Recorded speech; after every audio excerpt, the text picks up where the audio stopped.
আমি কালকে পুনমের ডিজাইনটা কেমন একটা হয়ে গেছে কালার, স্যার বলছে ওটা যখন কলকার কাজ করবে তো দেখতে সুন্দর হয়ে যাবে।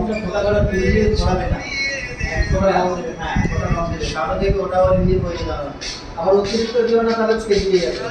মানে এই যে কথাগুলো তোমরা ঠিক করে বুঝে নেওয়ার চেষ্টা করো, তারপর কাজ করো। অতিরিক্ত দিও না, যেখানে ছেড়ে যাবে।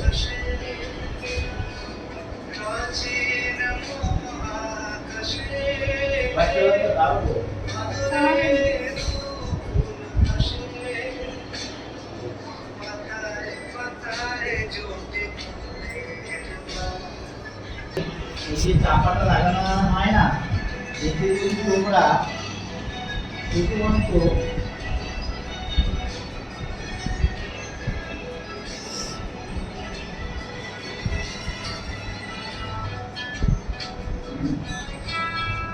এগুলো হবে।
বাইরে কেন রং আছে?